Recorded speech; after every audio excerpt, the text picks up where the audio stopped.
Je m'appelle Laura Céliès, donc je suis plasticienne. Ma pratique, on va dire qu'elle s'oriente entre plusieurs domaines qui sont la sculpture, le son, la vidéo et la performance. À Lula, il y a quelque chose d'assez exceptionnel. C'est comme dans tous les endroits incroyables. Une fois passé cet émerveillement, qu'est-ce qui se passe? Comment on fait pour travailler? Vers où on va? Et du coup, on commence à chercher une sorte d'intimité avec le lieu. Et du coup, moi, j'ai eu envie, un peu comme ça, de travailler autour de la mémoire, de ce que serait la mémoire d'Alula. Qu'est-ce que ce serait de trouver une espèce de voix comme ça de l'Oasis. Du coup, je me suis beaucoup baladée. Je suis allée dans plein de types de lieux. J'ai beaucoup parlé aussi avec les gens, que ce soit à la fois les experts et les habitants.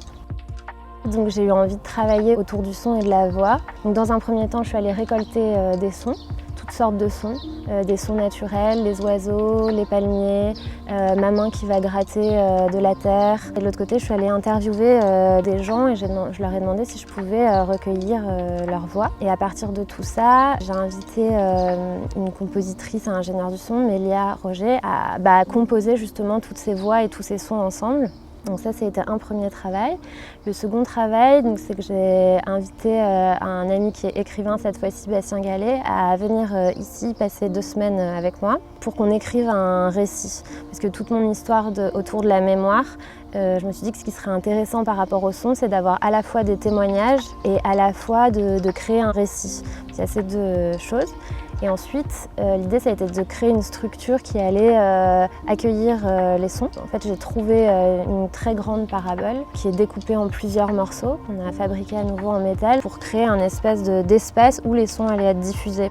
L'idée, c'est vraiment de, par les voix, par les sons, de faire parler l'Oasis en quelque sorte et de créer aussi un espace dans un autre espace. C'est-à-dire que moi, je vais recréer un espace sonore dans un espace qui a déjà une sonorité.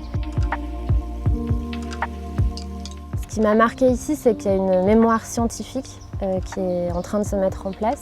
Et du coup, ça m'intéressait en fait de confronter ce nouveau récit qu'on est en train de créer et ce que pensent les gens qui habitent ici en fait depuis toujours. Donc, quels sont eux leurs souvenirs afin de confronter en fait ces deux mémoires et de les tisser ensemble finalement.